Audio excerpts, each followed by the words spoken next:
All right, Atlanta week. Excited about the opportunity to go there and play those guys. They got a good football team. They're playing exceptionally well. They could easily be 3-0 with the way that they've played. They've played some really good teams, so it's going to be a tough challenge. I'm sure it'll be a great atmosphere to go play a game in, and we're excited about the opportunity. DA, can you update us on Eric and Caesar? Well, yeah, I mean, Eric's going to go on, IR, and he'll be out for a little while. I don't know exactly how long that is. I know there's been a lot of speculation as to what the terms are, but I'm not going to speculate in terms of the length of time that he'll be out. But he'll miss 4 games for sure, and then we'll go on from there. Caesar's dealing with a knee issue, so we'll just take that,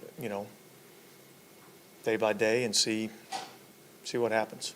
Is that knee issue the same thing that caused him? He came out for a play and then went back in with us? No, I actually came out because of an ankle, Do you have any update on McCoy's surgery and how that went? I know he had surgery this morning.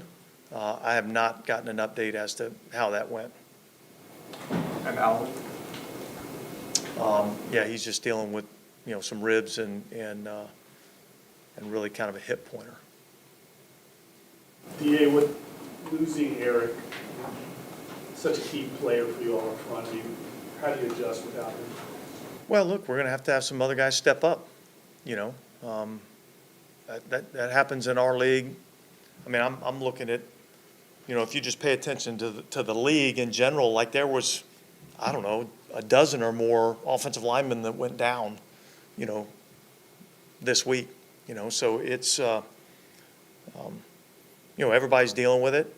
And look, Atlanta's dealing with it. I know they lost their starting center, and, I don't think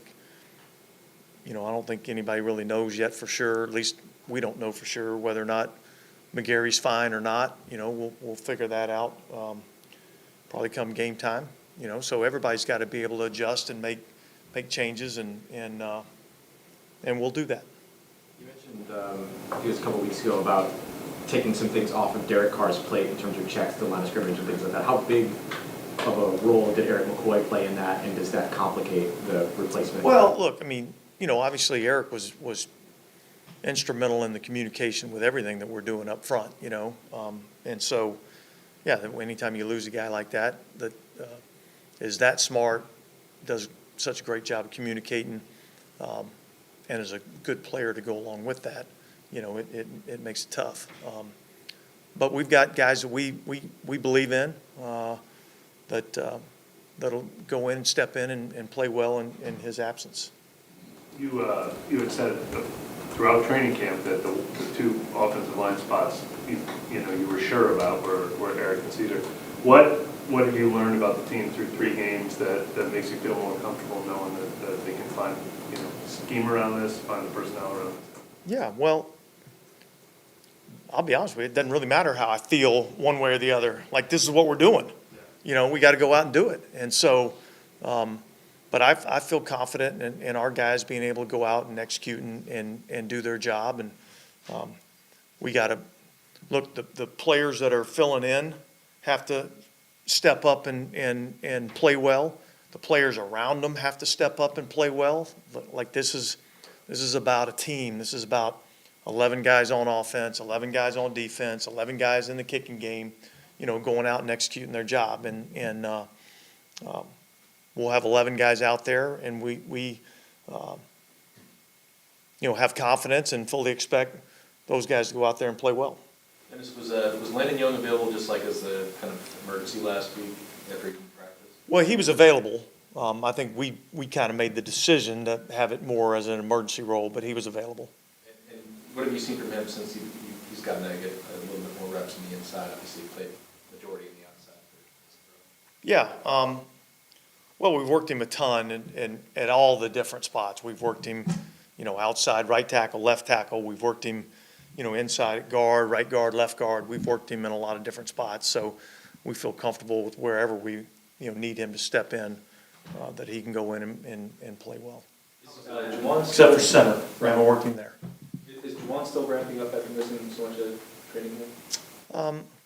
No, I think he's back to, being ready to go, and I think he's a guy that we'd like to get, more involved. And yet, the offense is designed, and you have plays that you are hoping to feature somebody, and yet I have no idea what coverage they're going to play. And coverage can dictate and does dictate where the ball ends up going most of the time. And so, but he is a guy that we'd like to get, more involved. How was Atlanta different Cousins for that? Well, I think they get the ball out more on rhythm and timing. Obviously this is a totally different scheme than, what I say that there's a lot of the run game is similar. But I think, he does some good stuff at the line of scrimmage in terms of getting them in the right plays based on what the defense is giving you. I think they do a really good job. They have some tempo plays where they're up on the ball and they're running a play, and then they give you the illusion that they're in tempo plays, and yet they're just trying to gather information and see what you're doing. So I think this is, I think from a talent standpoint, I think it's a much improved offensive football team. They've added, a skill receiver and a speedy receiver, and Mooney, who is a good player. Ray McLeod's a good player. Obviously they've had London, Pitts. The runners are extremely talented, different. They run the same plays, but different skill sets, but both talented in their own right. So, and I think Kirk, operates it like he's operated very similar schemes in the past. I think this scheme fits, what he, likes to do. And, I think each week you're seeing him, get him on the move a little bit more, under center, play action, stretch running game, all the things that he's really done, over the last few years that he's had so much success with. Does their offense remind you of your guys', just similar tree green? Yeah, look, I think there's some similarities with what we do, with what the Rams do. Obviously, their coordinator came from the Rams, so there's a lot of similarities as to, what they're doing offensively as to what the Rams were doing. So, they have a lot of volume in terms of just shifts, motions, things of that nature that, we'll have to do a good job on. I know Ryan isn't there anymore, but like with Terry still being there, is it kind of almost like looking at a mirror with the types of players they like? Like, even though it's a rivalry, like, are there a lot of similarities between? Yeah, I guess I would say there's probably, some similarities. They've got a few players that, have played here, and but I have no idea, honestly, what how their building is or what they're doing in their building. I know Raheem does a really good job. I've always had a lot of respect for him as a coach, so he's got those guys playing really hard. Over the years, you being here, have you gained an appreciation for this rivalry, what it means to the fans and the cities? Yeah, absolutely. Back in '06 when I came here, I came from Atlanta. I didn't get that sense as much when I was there, and then I came here and I quickly realized that, it's a much bigger rivalry than maybe what I had thought of. Yeah, it's a big rivalry, two cities that, have similarities and yet are different.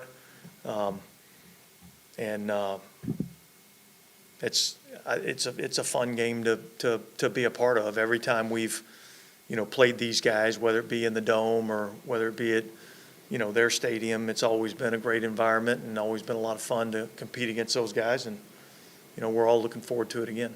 With the way last year's game ended, do you think there'll be any carryover from that? I think you got a new year. I think you got two teams that, you know, obviously feel like they're pretty good and want to throw their hat in the ring. And so I think, look, I can speak for us. Our focus is on getting ready for this team this year, and they present a lot of challenges. So we're going to have to be ready to play. Dennis, throughout the league, passing numbers are at their lowest point 2 3 weeks since 2000, while rushing numbers have been going up for a few years. What do you think is behind that trend? Well, I think one of the big factors is the ability of the quarterback to run with the football. You know, I think a lot of people look at rushing stats and they think it's just running the football, but it's, you know, quarterbacks being able to run with the football on, call it zone read plays or whatever you want, you know, quarterback read plays.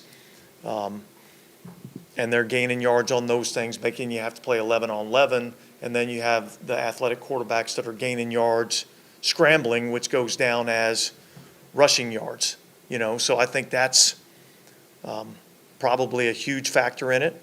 The other thing I think is teams are spreading people out more. The enemy of great run defense is space. And so when you spread teams out a little bit more, it creates a little bit more room to run the football. I know it's been a couple months now, but since you guys are playing the Falcons, do you have any clarity on like why Justin Simmons didn't sign here? No. I tried. What are your impressions of him, just the way he's played with them? I think he's a good player. I think they got a really good safety combination back there. I think Bates is one of the better safeties players in our league. I got a lot of respect for him. He's really good. And I think Justin Simmons, you know, is a good complement to that. I think both of them are smart, instinctive, rangy on the back end. They're aggressive in terms of getting involved in the run game. So both of those guys will be a factor in the game. We didn't see Alontae Taylor. We've got to ask about him. Illness. Sorry, I apologize. I don't know if anybody has about Payson too, just since we're on the injury kit. Is there an update on him? He practiced today, and I'm anticipating him being ready to go this weekend.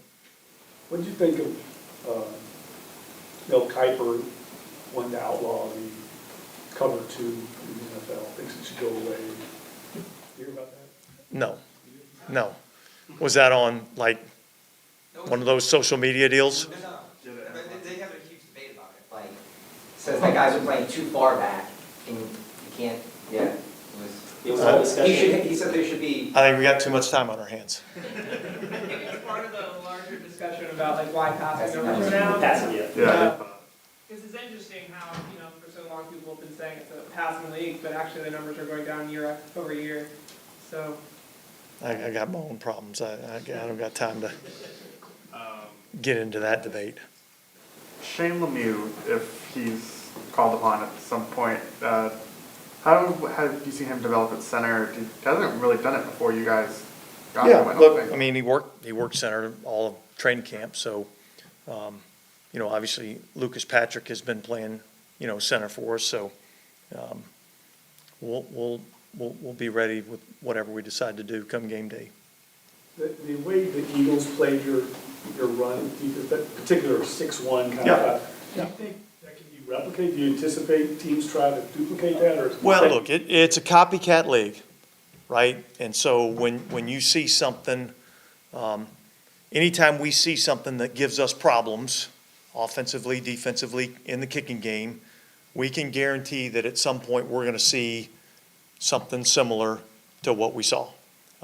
Now, whether Atlanta does it, I don't know. You'd have to ask them what their game plan would be, and if they let you know, pass it along if you don't mind. But yeah, I would expect that at some point, you know, we'll see a look like that. Part of the way Philly did it, you know, those big guys inside make a huge difference, you know, when they're playing like they did in our game, you know, because they create a lot of one-on-one blocks. doing stuff like that. Kind of personnel driven, and not every team can do it the same way they did. Yeah, I would say not everybody's got the ability to do it as well as they did. You know, but, and I wouldn't say that that's something that's unique. I mean, I think there's a few teams that, you know, have done that. Yeah, I think, you know, they had a good scheme and they had good players doing it. I know this is probably the benefit of hindsight, but is there any part of you that wished you guys spread out a little bit more against the Eagles to get away from those? Yeah, look, I'm focused on Atlanta right now, so let's keep it on Atlanta then. All good? All right, thanks, guys.